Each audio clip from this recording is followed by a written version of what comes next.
मुशाहिद हुसैन सैयद और मुशाहिदुल्लाह खान में कंफ्यूजन होगी, इनके बाद आपको देते हैं। ठीक। और अल्लाह ही का फ़र्क है जी। नहमदुहु व नसल्ली अला रसूलिहिल करीम, अम्मा बाद, फ़ाऊज़ु बिल्लाहि मिनश शैतानिर रजीम, बिस्मिल्लाहिर रहमानिर रहीम। मैं कोशिश करूँगा सर, मैं आपके साथ ही बाकी भी बात करना चाह रहे हैं, ये मेहरबानी करनी। मैंने काफ़ी सारी चीज़ें लिखी, मैं उसको कम करूँगा, फिक्र नहीं करेंगे।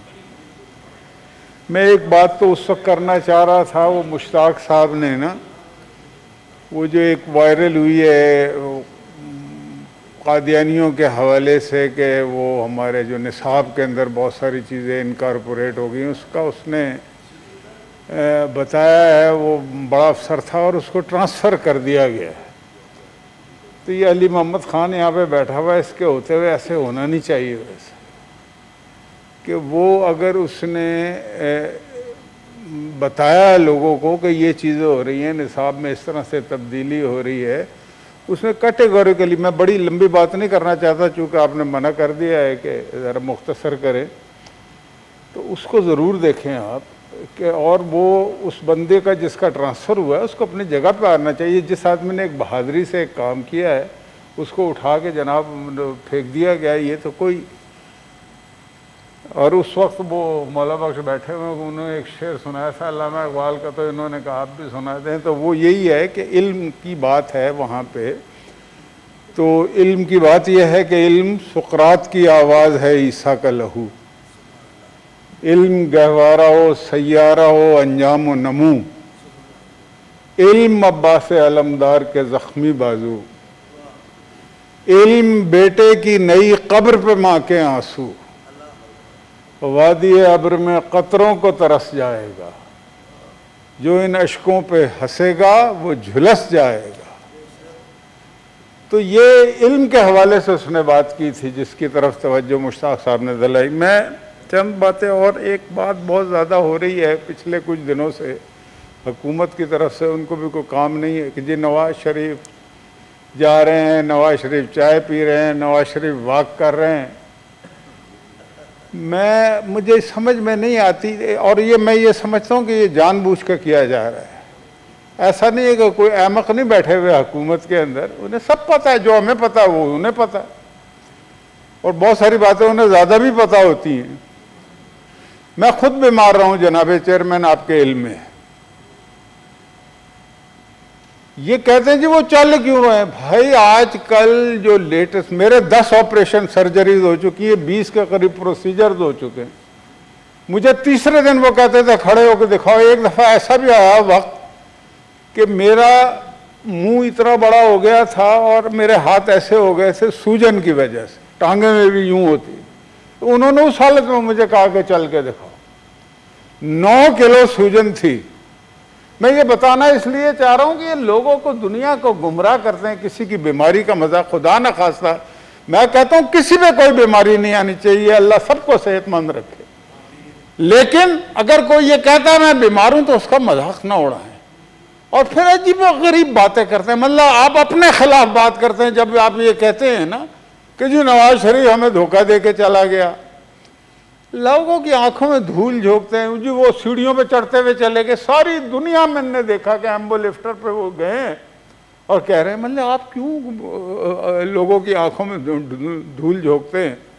और फिर वॉक करना जो है आजकल, मुझे तीसरे दिन खड़ा होकर कहा कि अगर तुम यहाँ का, ये लंदन की बात है, किंग्स कॉलेज हॉस्पिटल में मेरी बहुत ही बड़ी सर्जरी हुई थी 10 साल पहले। उन्होंने कहा जी अगर आप एक चक्कर लगा दें, तो खैर मैंने लगा लिया, एक बेटे को पीछे किया, एक को आगे किया, वो लगे हुआ था मुंह पे, इधर उधर सारी चीज़ें, वो हो गया। मैं बताना ये चाह रहा हूँ कि ऐसे ना करें, और ये हुकूमतों का काम ही नहीं है।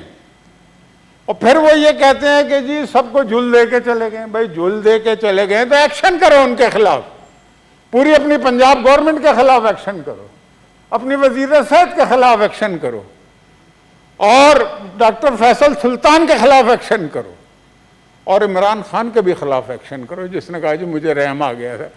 और वो रहम उनका इतनी थोड़ी सी देर के लिए आया था कि अभी वो चढ़े नहीं थे जहाज में, वो रहम गायब हो गया था। को खुदा का नाम लो यार, क्या बातें करते हो आप। लोगों ने मरना नहीं है, किसी ने बीमार नहीं, सारे हर रोज लोग बीमार होते हैं, कभी कोई बीमारी का भी मजाक उड़ाता है किसी की।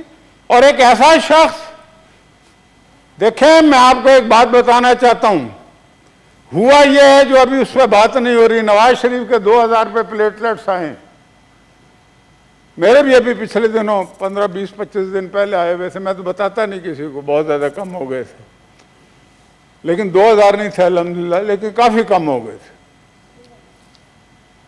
उस वक्त बात ये हुई थी और उसके कुछ फोरेंसिक हुए भी हुए हैं लेबोरेटरी में, इन्हें पता नहीं अभी होना क्या है, इंशाअल्लाह ताला। उनके बाकायदा प्लेटलेट्स गिराए गए थे, उनकी जान लेने की कोशिश की गई थी। और रात को 2 बजे जब उनकी हालत खराब हुई तो फिर प्राइम मिनिस्टर को एक साहब ने फोन किया जो, और दूसरा फोन शहबाज शरीफ साहब को किया, और तीसरा फोन चेयरमैन नैब को किया कि जनाब ये तो जा रहे हैं और ये है वो है। अच्छा, नवाज शरीफ जो है वो कोई नशई तो है नहीं, वो एक ताकतवर आदमी है, उसने कोई ऐसी उल्टे सीधे काम नहीं किए, तो वो टांगों पे चल के गया था उस वक्त में। तो भाई अभी अगर उसके वहां पे ऑपरेशन नहीं हुआ, ऑपरेशन होने से कोविड आ गया, और फिर हो या ना हो, मुझे आप एक बात बताएं जनाब, सऊदी अरब में कितना जबरदस्त हॉस्पिटल है, यूएई में कितना बड़े अच्छे जबरदस्त हॉस्पिटल हैं, वहां के लोग क्या जाके अमेरिका और लंदन में इलाज नहीं कराते? इलाज कराने का ताल्लुक आपसे क्या हुआ? इलाज जो मरीज जहां उसकी तबीयत चाहेगी वहां पे इलाज कराएगा ना। अच्छा, ये तो आप कह देते हैं कि ऐसा हॉस्पिटल नहीं बना, आपने बड़े बना दिए हॉस्पिटल, 7 साल में केपीके में और 2 साल में यहाँ पे एक डिस्पेंसरी बनी नहीं है, बड़ी बड़ी बात है। और हॉस्पिटल बने या बनना बने, कल को अगर हम ये आपसे कहें कि आपने इतने अच्छे जो कपड़े पहने हुए हैं, क्या आपने पाकिस्तान के तमाम लोग ऐसे कपड़े पहन रहे हैं? नहीं पहन रहे हैं ना, तो फिर आप ये क्यों पहनते हैं? क्या लोग 500 कनाल में बनी गाला में रहते हैं पाकिस्तान के अवाम? जी वो गरीब बात है कि जी वो वहां पे चल रहे हैं और लंदन में और फलाना है। मुशाहिद साहब, मैं खत्म करूंगा जी, मैं 2, 4, 5 मिनट दे दें, मैं खत्म कर दूंगा। 10 मिनट तो हो गए। 10 मिनट अभी कहाँ से हो गए? ऐसा ना करें, ऐसा ना करें। मुशाहिद साहब, बाकियों को भी आज प्रोरोग हो रहा है, बाकियों ने भी बात करनी है। मैं सब तेजी से देखें ना, हमजा शहबाज शरीफ 1 साल से जेल में नाकर्दा गुनाहों की सजा काट रहा है। अच्छा, इन्होंने ये तकलीफें उठाई नहीं हुई, हमने उठाई हुई है, इसलिए हम कल को जब इनको लग पता जाएगा कुछ अरसे बाद, ये 10-10 फुट की दीवारें फलांग के भागने वाले लोग हैं, ये बड़े सियासी लीडर।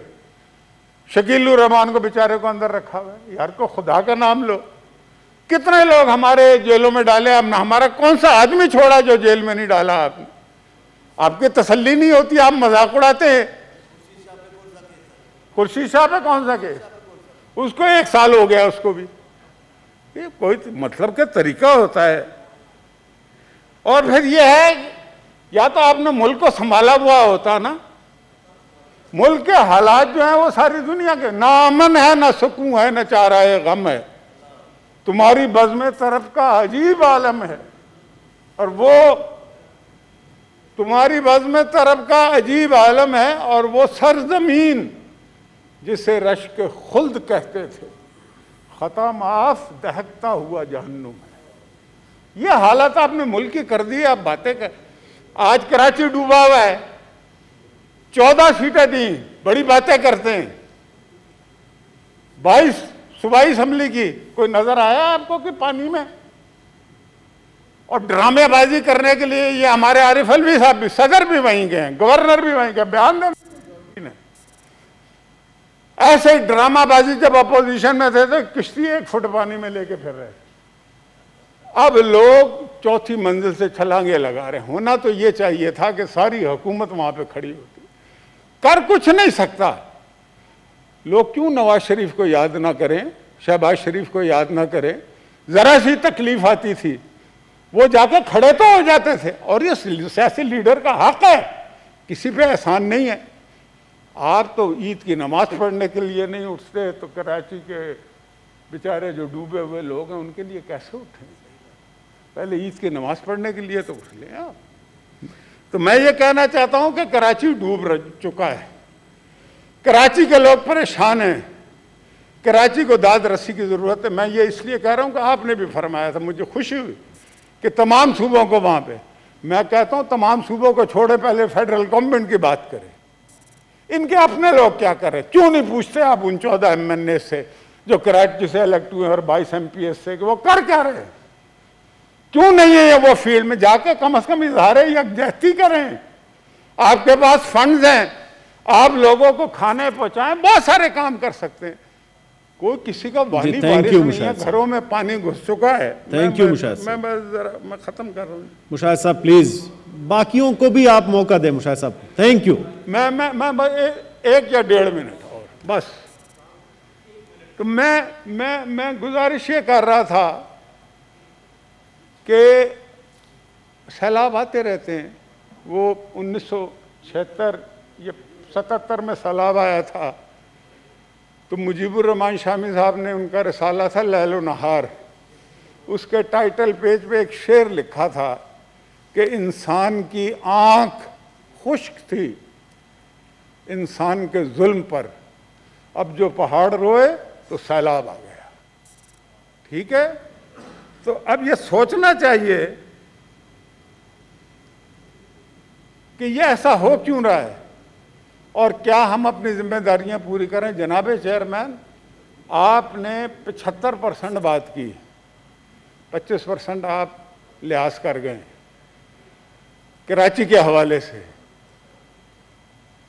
इनको झंझोड़ें, इनको कहें जाओ वहाँ पे, ख्वाब इस्तराहत के मज़े बहुत ले लिए हैं। NDMA असल में ऑलरेडी वहाँ पे काम कर रही थी, तो इसलिए मैंने कहा बाकी सूबे भी अपने सूबे के साथ खड़े हैं मुश्किल वक्त में। ये हालांकि आपका काम नहीं है, आपने फिर भी तवज्जो दिलाई है, अच्छा कहा। और मैं हासिल बजिंजो की आखिरी बात करके अपनी बात ख़त्म करूँगा। उस दिन तकरीर तो मैंने कर ली थी। हासिल बजिंजो जो है ना, उसका नाम है हासिल, मकान नहीं था उन्होंने बताया। ये जो बड़े लोग होते हैं ये ऐसे ही होते हैं, इनको ये बेनियाज भी होते हैं, ये खाली बड़े नहीं होते। मकान था या नहीं था उसकी बला से, लेकिन वो चला गया, हासिल चला गया, लेकिन उसका महसूल जारी रहेगा, लोग उससे रोशनी लेते रहेंगे। वो महसूल चुंगी होती है ना, जब कभी किसी को ज़रूरत पड़ेगी तो महसूल ले लेगा उसकी ज़िंदगी पे, यानी कि नज़र डाल के। और आखिरी बात यह है